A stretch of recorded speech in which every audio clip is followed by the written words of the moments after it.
we're 6 seconds in. We've already got one viewer. We're going to wait. We're going to sit here and get comfortable while people start showing up here. Plus, we can expect that a lot of people, because of the time change, right, are going to be coming halfway in, be regretting that they missed so much.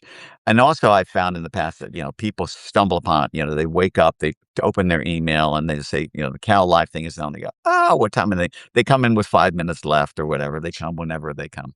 So we'll start off with our wonderful little chat.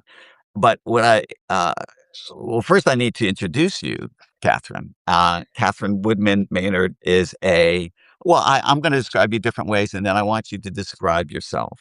Sure. Okay. So as an artist, and a comic artist, you do many different kinds of art related commentary using lines and paint as a way of expression. So that includes graphic novels, comics, illustrations, beautiful stuff, which we're going to look forward to chatting about here.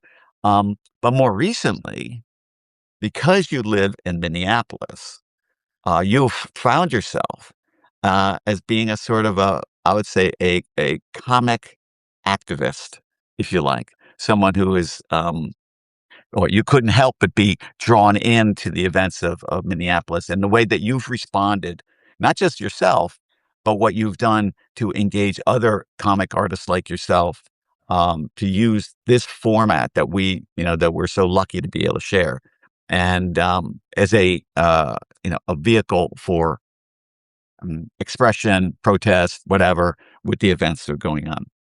Is that a good Absolutely. description of you? Yeah, that's a great description.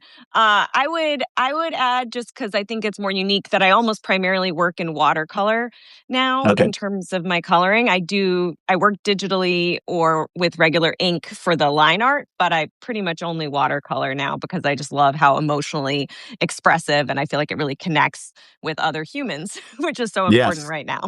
Right, right, right, right. Yes, right, that's right. And it's so interesting that you talk about watercolor because that was the thing that connected Right. you to me, or shall I say, connected me to you, which was many of my subscribers may not know, but for about 5 years, I have been working on a graphic novel. This is for middle schoolers. It's been a great and interesting ride. And while I've got you together here, I'm gonna ask you lots of questions about making graphic novels because people who are in the art world have no idea the difficulty it is to create a graphic novel, right? I describe it as like making a Pixar movie on paper, right? Where you have to write the script, you have to design the characters, you have to design the costumes and the cameras and the lighting, you have to direct it and so on. But the big difference is a Pixar movie's got 200 people working on it, and the graphic novel's got one. And so it's Herculean. It takes, you know, um, a year, 2 years and some people longer to create one of these things. And so I want to share with folks to give some insight to, that whole process. So at one point I was grappling with how I might paint my graphic novel because so much of the work that you see is all digitally painted, right? And there's some fantastic digital artwork being created across all the different media, right? Um, but I knew that if I would have to teach myself the kind of the digital stuff to the level that I would like. I mean, I can do a lot of the basic stuff, but to do those things that I love. But I do know watercolor, and I've been doing watercolor for, decades. And I thought, would it be interesting to try to do a, watercolor graphic novel? So I started looking around, and whose name popped up but Catherine Woodward Maynard. And not only that, what I loved was not only were you doing this, but one of the things that I didn't say in the early description is that you're also a comic coach. Is that a good description? Yeah, that's the best one I've found, where I mentor and help comic creators accelerate their process, give them feedback, help them with publishing. build momentum for it. So yeah, all Mm, kind of aspects of it. Yeah, so I'm mm, very into like kind of helping people improve their process, think through it, think through their stories, acting as like a thought partner. And so part of that is I had made an article on watercoloring graphic novels because when I was looking to do it, there wasn't much online. I watched a couple things and so I made this article, which has led several different creators to me, which has been fun to meet different people through that. And I love watercolor. I don't feel like I use it in a pretty basic way. I'm sure I could use it so many different ways, but also having to fill a 240-page book, it's just so many pages that you have to cover. So it's been mm. great. Well, what I loved when I discovered you and your page and your discussion about use of watercolor and cartoon art was that because you're also well, I'm going to say a skilled coach. There are coaches and there are coaches who can really articulate well, communicate, drawing all of the experience, package things in a way that's understandable and engaging. And that was the thing that I found about you as I was reading through um, all your materials. I said, "Wow, she really knows what she's talking about, and she's so good. I can't wait to meet her." So I tracked you down and then did my best to pick your brain. And and I think that, you were talking about the way to use watercolor and, doing these graphic novels, that they're just massive undertakings. You still, with that constraint, use the watercolor to the best possible way within those strict and very strong constraints. And that's, to me, what I find so impressive about what you do. Oh, thank you. I think a big part of my process is kind of figuring out the balance between what's enjoyable and then what's like efficient. And so how I work is I digitally do all my line art and then I print it out on watercolor paper and watercolor it directly on the paper and then scan it back in, which obviously adds a process. Like if I did it all digitally, it would be much more efficient. But I just find that coloring at the end of the process is just like the dessert at the end of a Mm, long meal where you're just right. looking forward to it. And then it's what people like emotionally respond to as well. And that's Mm. kind of like my most important thing is trying to get that emotional response from the readers. Mm. And your work is so distinctive as a result because I hope there's so. a kind of a look that's out there, but I've seen your books on library shelves and on bookshelves, and you can spot them. There's all these other ones, these 100 other ones, but there's one. There's Catherine's there. I can see it. So That's that's great. really good. That's really That's really great. good. Yeah. So tell me a little bit about your personal story. How did every comic artist is different. There's no school for what we do. Everyone's story is different. What was your story? I mean, there are schools for what we do, but you don't have to go Well, to them. yeah, I mean, we can hear you know, some of that. yeah, the Center for Cartoon Studies Yeah. is pretty amazing. But yeah, we actually both went to Harvard College, and which was Mhm. another thing we connected over. And so I studied animation there Mm, mm, and had really before going to college, I thought I was going to be an architect. I didn't think that I knew I loved art and needed to do something creative, but it was at Harvard where I realized storytelling was really important to me and visual storytelling. But after graduating, I worked on an animated web series, and part of that was making comics because they would take us a couple months to make an episode, and we would send out comics to the subscribers in the meantime. And I realized that I just much preferred making comics to doing animation because I could get the story across much faster. I kind of had more ability also artistically to do that than in animation where you have to kind of make everything move is a lot harder. mm. So coming from animation to comics, I'm like, oh, comics is easy like, Right, right. in comparison. And so then I just was like, I want to do a graphic novel because I was excited reading them. But I had not grown up, reading comics other than in the newspaper. I like either were Raina, this was pre-Raina Telgemeier's kind of evolution of the medium for girls and women. There weren't a lot of stories that spoke to me. And so I feel like I got into comics just as there were starting to be books that were more diverse than the kind of what had existed before with superheroes and things. And so I feel lucky that I got into it like 15 years ago. I started making them, but my first several books didn't sell. And then eventually I did an adaptation of The Great Gatsby, which Candlewick Press published. And this is the new cover that they Let's have a look. Can you released. zoom it in, Yeah, bring it in tight? yeah, I Look can. at that. So Great. yeah, we've got Daisy, Gatsby, one of his parties, the car, and then the back. We've got the famous shirts when Gatsby throws the shirts in the air, and Mm. yeah. See, there's that page. It's Lovely. so yeah, I do a lot of vibrant, limited color palette. I would say is Yep. also really Yeah. important Yeah. to my work. So yeah, Gatsby was my first published book, but I've written several others. And then last year, Tuck Everlasting came out with the 50th anniversary of the original book by Natalie Right. Babbitt, and that was amazing. And now I'm working on my own original that will be coming out in 2029. But, 29. Okay. yeah, that's. I mean, I think it'll take me a little under 2 years to do it. Or Yeah. I'm not doing it full time. Like I also do comics coaching and I mentor through the Sequential Artist Workshop, SAW. So and do other things. But yeah, So the first book, the process of getting, first of all, getting a book published. What are those steps for a wannabe graphic novelist? sure. I mean, it depends on the area you're going in. Like I went kind of the literary route as opposed to like um direct to market comics, like floppies that you would buy in a comic book store is a little different. Mine are in bookstores on shelves. And so it's very similar to the process of getting a regular novel published, where you get a literary agent through something called the querying process, where you essentially create a pitch of your graphic novel. You don't generally finish it before you pitch it. You have sample 10 to 20 pages of sequential art. You have your synopsis. Maybe you have a script. You have like a letter of introduction, sort of like, this is who I am.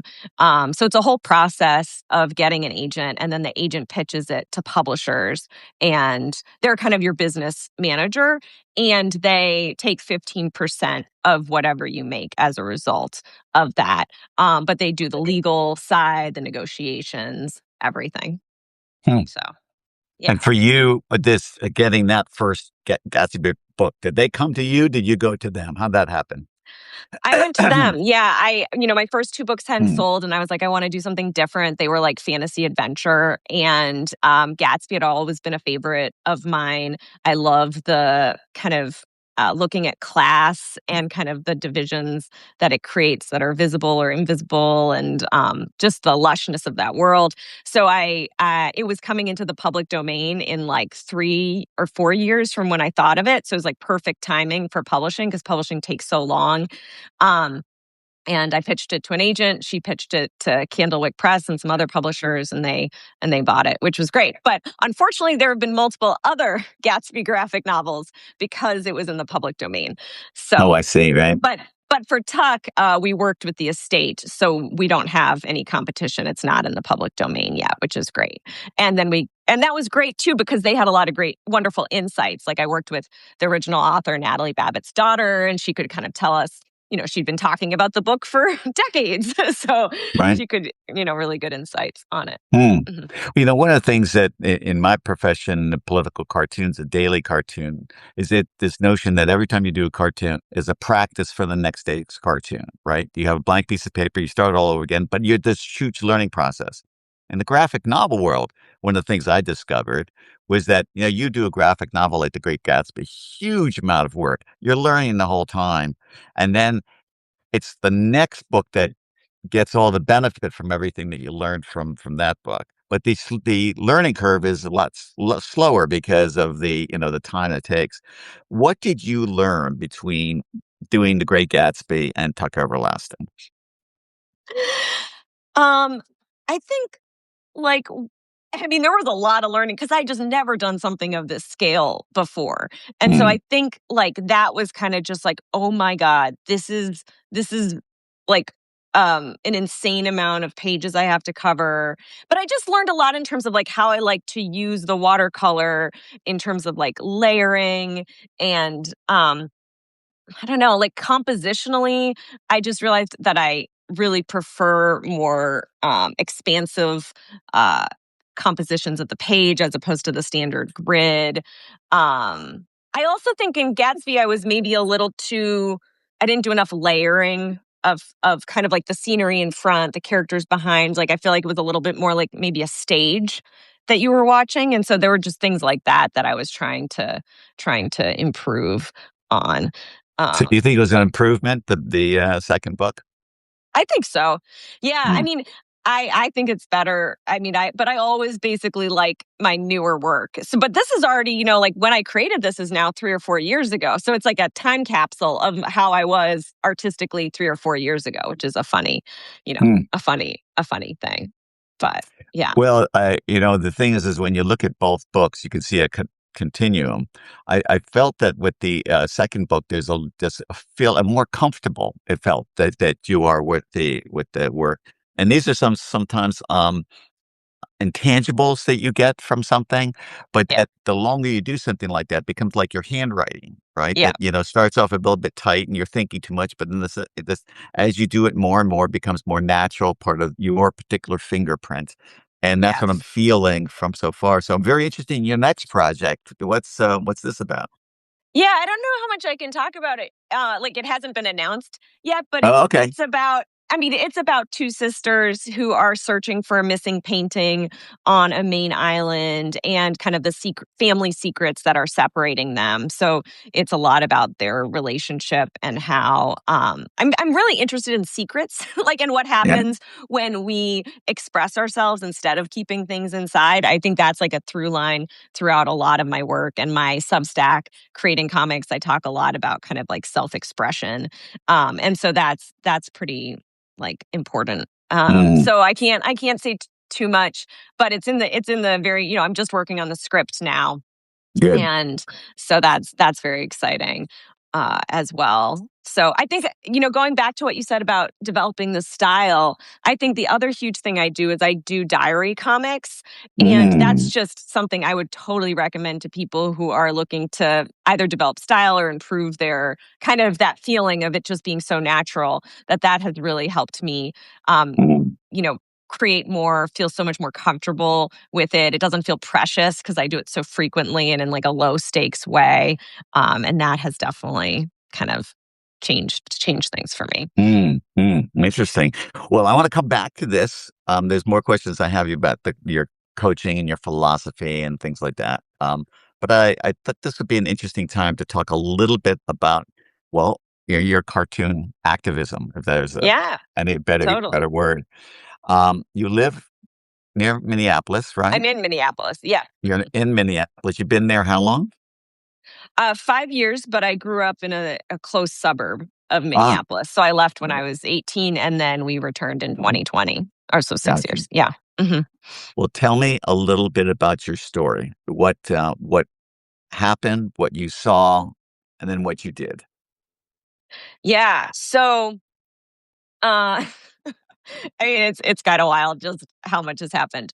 But uh, when Renee Good was shot and killed by ICE agents, it was about 2 miles from where I live. We were all just so shocked by it. Didn't know what to do. I've never been super political. Like, honestly, I kind of was intentionally not political in what I post online because I was like, I'm giving art advice. Like, I don't want to alienate people. Like, that's a lot of what I do. And sort of just like, this is how you make comics. And so, but I had a friend who works at Time Magazine, and she reached out to see if I wanted to do an op-ed about what was going on in Minneapolis. And I was like, sure, but can I make it a comic? Like, I'm not a prose writer. And they were like, let me check. And they were like, I don't know, can you make comics that are serious? And this was her boss, like she knew. And I was like, yes, let me tell you about Mouse, or like Right, every graphic memoir ever made. So right. they were like very skeptical that this could work. I created a sketch just to convince them. And they were like, "Oh yeah, you can make a serious comic." And and like a comic essay essentially. But it went up the chain of command at Time. They had to pass because they don't do comics generally. And I pitched it to the Washington Post, and I created a comic just sort of about the experience of living in Minneapolis in the last couple of years. With like in the wake of George Floyd's murder, we live very near the riots that happened. Like our police station is still burnt out. It's still not active. And we have a lot of crime. We had the Annunciation church school shooting this summer. Our politicians were murdered, and so it's just like the essay I ended up making is like why we stay in Minneapolis was kind of the thing. And you don't see the text in it, but this is the final art, which was sort of about like, there is a lot of like, it's a beautiful place. We love it, but there is a lot of crime. Like our police station's burnt out. We've had these horrible things happen. Like, why do we stay? People wonder, but it's like really the community. And so this was my first piece of editorial, comics. It went out in the Washington Post. It got so many views and so much interaction, way more than anything I had ever seen. And I was kind of shocked by that, like I just never had something at that scale. And then, things in Minneapolis were just deteriorating more. Like I was just kind of like, oh, wow, that happened. That's cool. Like I got a, piece in the Washington Post. But then, like what's going on in my city? And there was a Venezuelan man who was shot by ICE. And I was just like, I have to do something. Like I can't just be here making my graphic novels. Like this is so messed up. And so I reached out to Jason Waltz, who's a graphic novelist, and Trung Le Nguyen, who's also here, a graphic novelist. And we were just like, we need to do something. What can we do? And we kind of were just like, I'm not going to be one of these people driving around following ICE vehicles. Like, that's not my skill set. I was like, what we can do is share what's going on here and share how horrible it is. And, like Trung is an immigrant. He's legal, but he didn't want to leave this home. And Jason's a teacher and was just seeing wild things on the front lines with students, not coming to school, ICE trying to get into their schools, ICE coming in, and so our idea was we wanted to share it with people and so that people could understand what was going on. And so we created this Constraint, which was just 4-panel comics, all in a specific blue color. Use hashtag IceOutComics to depict what's going on in your community and what you are seeing. And it just like went totally viral in a way that I'd never seen before. It had, like 500,000 views pretty quickly. And just people started making comics. So we have almost 300 comics were made from this call to create comics, and it was really moving and incredible to see. I made 9 comics as part of that, and so like, and these are all kind of coming right out of my diary comic practice. This is very similar to my diary comics, and this one specifically is just about how I was driving to skiing, and I saw a man who I took to be unhoused. At first I just noticed he wasn't wearing any gloves because it's winter here in Minnesota, and then I saw he was carrying a booklet with its just turned out so everyone could see, and it was his passport. It's like just so disturbing. I mean, and when I saw this while driving, I just started like sobbing because it's just like, wow, this man's been hassled so much, that he just carries his passport walking along the road.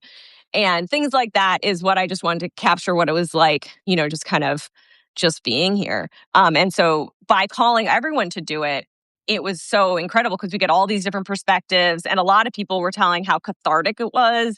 And I realized just how much our experiences were shared. That was the other really interesting thing. Like, I would make a comic and I'd see somebody else. And it was like, oh, wow, we're just feeling the same thing. So there was a lot of connection that happened. And people from other countries would offer to make comics for people who didn't draw. They were like, I'd love to be involved. And so that was just really incredible. And were the artists all from the Minneapolis area? No, definitely not. Like we had a fair number in Portland, Oregon. Like I didn't realize how much ICE activity had been there. In California, it was really all over. I mean, Minnesota was probably the most, but certainly just all over. So Interesting. That's so interesting. Um, the experience you feel you're very moved by this whole scenario, and things are still happening now. Do you feel that and what you've done has helped in any sort of way? I mean, I don't know, it's hard to gauge what's helped. I think it certainly helped the creators. Like I said, I do believe in self-expression and the connection that it can create with others. So I think it's like when you share these experiences, you get them out of you, from like a cathartic, like these kind of traumatizing things. And then you also have the other people responding and seeing that you're not alone, which I think is really powerful.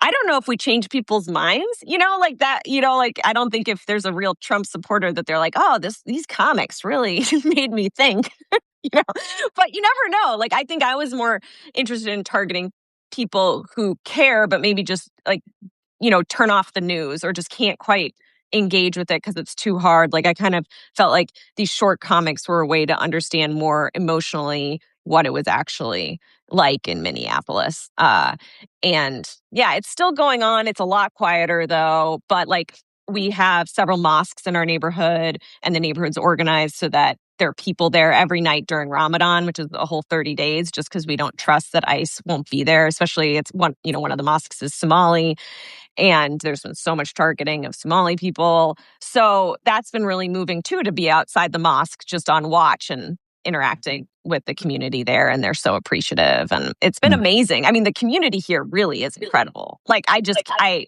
can't believe it. And I've lived all over the country. I lived in California, in New Hampshire, and Maine. And like, it's amazing how connected people are. Mm, mm. Well, because I'm in the realm of political commentary and satire, a little bit, this world that you've now entered, you're now fully involved. Welcome to the team. Yes. Is that one of the questions we ask ourselves is, will we do make any difference? And the conclusion that I've come to, and this is by way for me to help you understand the value that what you've done Good.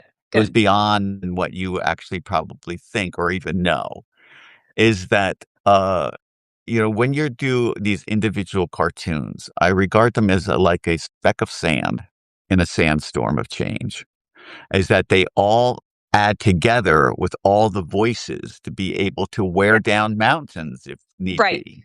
But also, if they, of course, get in the eye of a particular politician that you want, it could be a real nuisance to them. But I think the thing is that what I found compelling about what you did and seeing the stuff that people had put out there, the voices of the people, rather than hearing the voices of the news Yes. commentators talking across from each other, but also making that experience come alive in this new digital world that we're finding ourselves more and more being submerged into. The capacity for people to feel that they're making a personal connection to a person rather than some sort of digital image is powerful. And one of the things that you were able to do by having these personal voices, people telling their experiences, delivering it in a way that a hand had drawn Right. and Yes. created this stuff, made it a much more it's such an interesting, compelling, form of communication. So I think it was a much more effective than you could even imagine, and the effectiveness is not likely to change people's minds. It's to wake people up Yeah. or to alert them or to make this story that they hear, rumbling, make it seem more real to them. And Yeah. I that's why I wanted to salute you and in some ways to, thank you for doing that, just not for the people of Minneapolis, but for all of us to feel, what it was like to be there. Yeah. Thank you for saying that. I appreciate it because it does sometimes, like you say, feel like what is this? But at the same time, I do just believe in the power of story and emotional connection and the Yeah. handmade person. And I also know, but by like these 300 different people, we all have different networks of people who know us and know us as people. And so, like, I hope that just that there's a level of trust that's there if you've been following somebody, for a long time, that you're like, oh, like Catherine doesn't normally post these political things. Like maybe Yeah. this is like maybe this is something we should be caring about. And so yeah, it's very moving. I'm still kind of trying to process it all because in some ways it was so aligned with my values. But it was also just something, you don't want to be doing. You don't want to be like, oh, my city's occupied and they're Yeah. killing people. And so Yeah. like, what can I do? Mm. One thing I meant to reach out to you during all this, but I was just too overwhelmed. But like I had never faced this level of views on my work. Like I think Mm. my 9 comics alone got like 1.6 million views, and I just also had so many mean comments, just awful trolls, and some I'm sure were AI, some were real people, and some of them I just had to turn off the comments. And it's like really hard, especially when you're going from not having much experience with it to suddenly having a lot of experience. And I'm just curious because you've been at this for so long. Like, how have Mm. you? I don't even know if that phases you in any way anymore. Like, or you even notice them. Well, I think this stuff always phases you in some capacity, but it is true that when you're in the commentary business, every time you publish something, you're ticking somebody off, right? And usually the people that respond are people that are particularly angry. Right? Yes. The amount of times that people, like when you were doing this stuff, I might have sent you an email or a note saying, go, go, good stuff. But most of the time, people assume that you're hearing it from lots of other people. So Right. suddenly the balance of negative to positive stuff you get is disproportionate. You get a feeling that there's much more negative stuff being sent your way than positive. And so it's trying to find an equilibrium within yourself as to know A, that what you're doing is right, and B, that there's a lot more people out there that support you than that are being just demonstrated. Now, it's particularly worse in the days before the internet, surprisingly, because when you were at a newspaper and you did a cartoon, you had those days you had letters to the editor, you had faxes, no emails yet, but and phone calls. But that was again huge. Who was going to sit down, write a letter, and send it in unless they were really angry, right? So you got a lot of that. So you had to kind of roll with it. But when since the internet, you can have friends and you can have likes. It's like, what? People like these things too. Yeah. But at the same time, of course, just as you've got trolls and you have a political environment Yeah. where the skins are thin and the fuses are short. Yeah. And so people are looking for opportunities. And also, you may have found this yourself, that my female colleagues get much more vitriol and some of it really nasty. And so, yeah, Oh. there's a I it's a hadn't even thought of that. yeah, so you get, so it's a tricky time, and I can understand why people would eschew going down this route. And but that's part of the reason why I wanted to give you that uh that chat, that pat in the back of support to understand what you're doing is valuable. Thank And you. people Yeah. appreciate it, and it doesn't come for free. People think, "Oh, you do these cartoons and these comics, you throw them out there. How fun is this?" No, you get a lot. There's a lot of turmoil that's created, and as a result, I have a little more sympathy for people who are, well, people in the public eye, big Oh, I with do more too. importance than mine, that demands that their lives are deeply affected by just hurt. When you're hurled in front of a camera and you spend time there, then you come a big target's put on your back at the same time. So that's a long way of saying that I you don't quite get used to it, but you understand that the balance isn't quite as bad as you would think. And no one likes to get people telling you that you're awful and so on.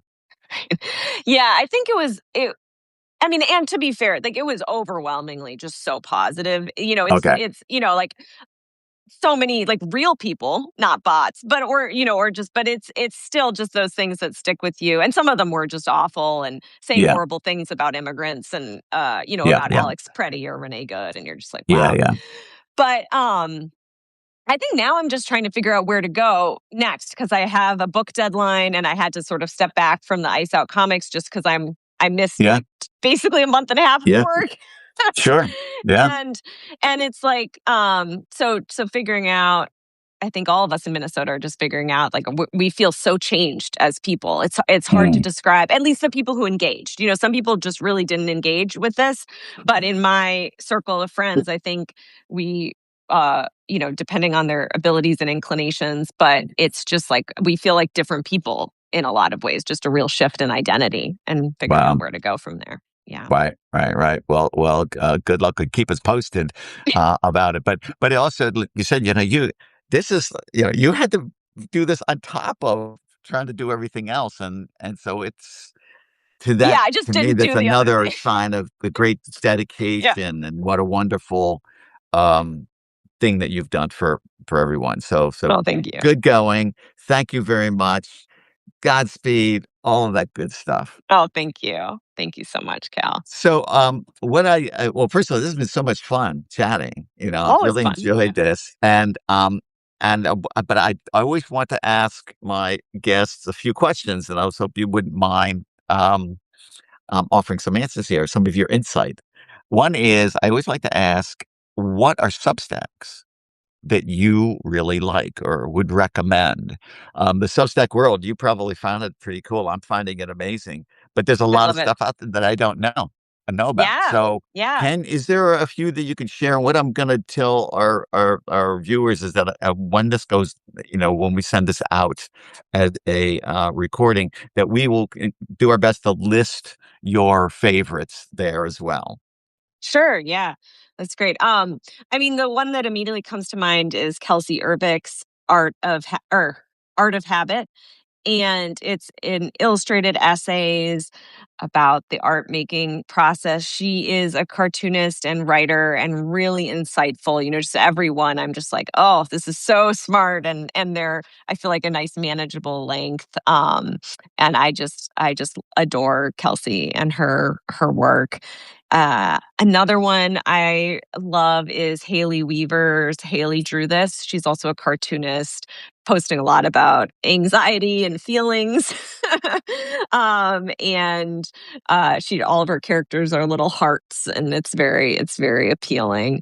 And then I have found just via Substack, Andrew James is a New Zealand based artist, and he does a lot of drawing in cities and instruction. And his is called Coffee In, Drawings Out. Great, Yeah. great name.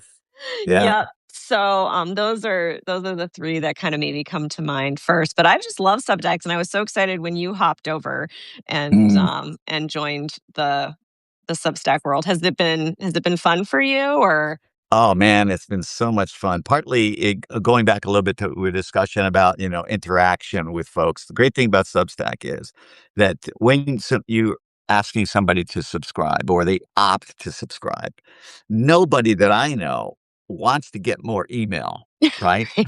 Yeah. So as a result, if somebody's making that personal commitment to hand over their email to you and then invite you to send things to them, then it's incumbent upon me as a provider to make everything that I post worthy of their click, right? And Yeah. so that kind of relationship, that symbiotic relationship works really well and makes a connection to me that I really like.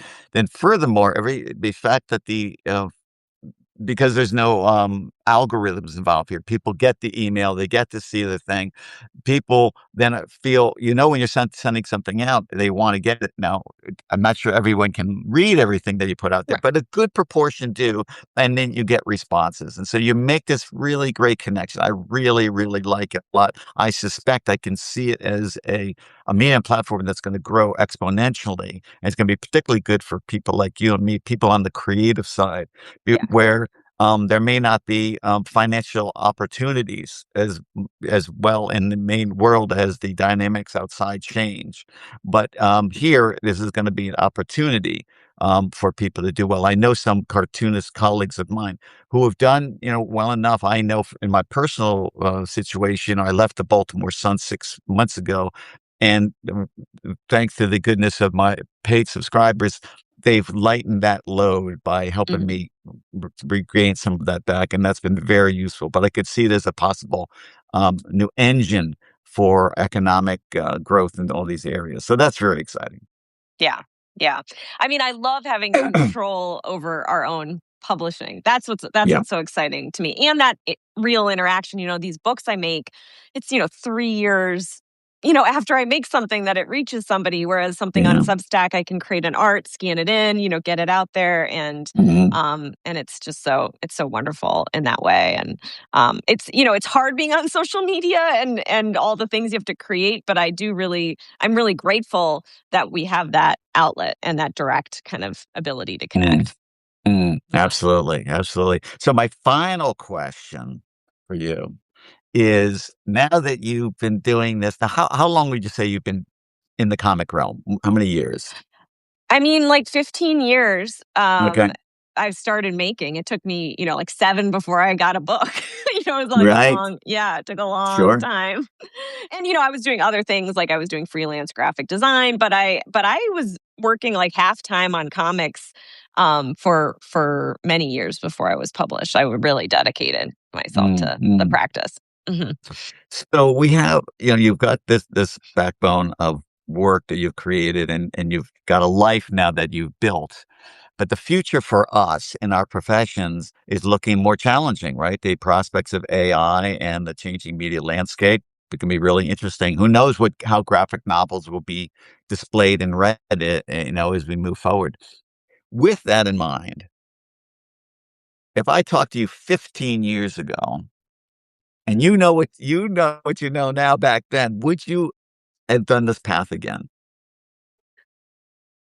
I mean, I think I love making comics. And I love telling stories visually. I think I would still do comics. I think there were things I would do differently, Mhm. potentially. Like I would have gotten help sooner. And I think I was just too insecure or too afraid of my own judgment. I'm very harsh on myself, like a lot better than I used to be. But I think it took me many years before I really did classes or workshops. And I think I would have just accelerated so much faster if I had actually been brave enough. But we are who we are. I got here eventually. But that's one of the reasons I do the comics coaching, is because I want to help other people do better, not accelerate their projects and not work on things for years when you don't really know what you're doing, which is I feel like Mm. what I did.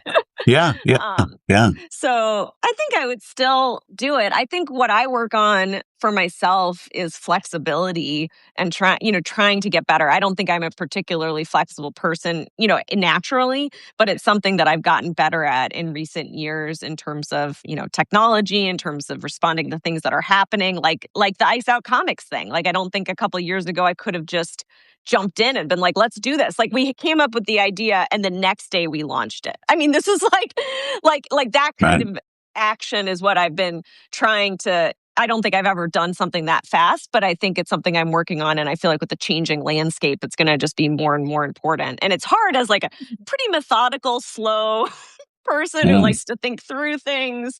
It's a hard way to, thing to develop. But I think that's an important thing. I don't know. Sometimes I'm like, should I have gotten an MFA so that I could teach? Because that would be a way to make a more, consistent income. But I've just never been drawn to teaching in a classroom. Like I love, one on one or mentoring or doing lectures or workshops. But I try to listen to my gut and be like, you never wanted to do that, even though it's a stable way to make an mhm, income. Maybe mhm. that's fine. So, yeah, I don't know. What about, yeah, I'm not even Well, sure what that's I a would have great done. answer, Yeah. by the way. I think because, for everyone, who, is dabbling in the art world, there's no absolute straight line, is there, No. for, everyone's arc of their career and so on. And you have made well out of what you've been offered and found a path, and already I can see, your capability and your strengths are there. But there is gonna be a changing landscape, which is gonna require more changes still. And there's a lot of anxiety in the art world. to be able to want to live and make a life, a career in this world is never that easy. So, I salute all artists who are trying to do it, but I particularly, I take a liking to you because we're connected, but also because I love that you're innovative, you're unique. You found your own, handwriting on art, and to me it's just amazing to make that connection in these crazy days. But I can't tell you that it's going to be easy going from this point onwards. That's Oh just the way no. it is, isn't it? you know Yeah, no, it's definitely not easy. But I think what's interesting is also like, paths that used to be certain incomes, like engineering, all that yeah. was such a certain thing for a long time. And then now Hmm. they're losing their jobs. So I try to remind myself it's like, it's part of life is the Yeah. uncertainty and the change and Right. yeah, becoming more Right. Buddhist. Yeah. That's what we all got to become, right? Yeah. That's your future plans. Well, look, Catherine, thank you so much for taking the time, um, sharing your thoughts. I'm sure my subscribers are going to find this really interesting, and your observations, and also hearing your story about what, from your perspective, what you're seeing in Minneapolis. We will be watching your story more from henceforth, and I'm going to encourage my subscribers to back you, subscribe to you on Substack, and we'll make sure that that's posted out there so people know. And I'll thank you so much. It's great to Thank you, see you. Cal. So nice to see you. And thanks everyone for joining. All right, take care. We'll talk to you again soon. Okay, Cheerio. great. Bye. Bye.